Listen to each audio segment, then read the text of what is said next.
আর্তনা সামিটে অংশগ্রহণ করতে 22 এপ্রিল কাতারের উদ্দেশ্যে রওনা দেন প্রধান উপদেষ্টা ডক্টর মোহাম্মদ ইউনূস।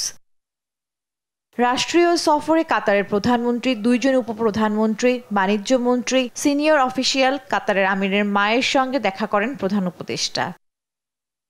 এই সফরে এলএনজি আমদানির এমওইউ নবায়ন, বাংলাদেশের নারী ক্রীড়াবিদদের সুযোগ সুবিধা বৃদ্ধিতে কাতার ফাউন্ডেশনের প্রতিশ্রুতি, প্রতিরক্ষা খাতে সহায়তা ছাড়াও বাংলাদেশে ম্যানুফ্যাকচারিং ও ইকোনমিক হাব তৈরিতে একটি বিশেষ অর্থনৈতিক অঞ্চল গড়ে তুলতে কাতারের বিনিয়োগকারীদের আহ্বান জানান প্রধান উপদেষ্টা।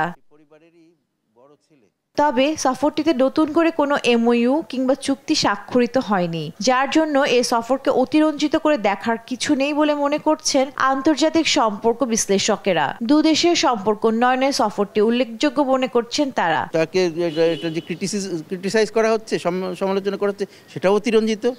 আবার এটার যে করা হচ্ছে, কেউ যে এটাকে অনেক ফুলিয়ে বড় করে দেখার চেষ্টা করছেন, সেটাও অতিরঞ্জিত।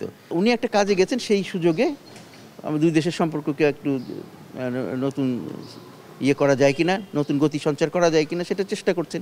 আসল কথা হলো এটা একটা বিশেষ উদ্দেশ্যের একটা সফর ছিল। 4 দিনের সফর শেষে শুক্রবার পোপ ফ্রান্সিসের অন্ত্যেষ্টিক্রিয়ায় যোগ দিতে প্রধান উপদেষ্টার অধ্যাপক ডক্টর মোহাম্মদ ইউনূস কাতারের দোহা থেকে সরাসরি ইতালির রাজধানী রোমে যান। জান্নাতুল মোহনা, দেশ টিভি, ঢাকা।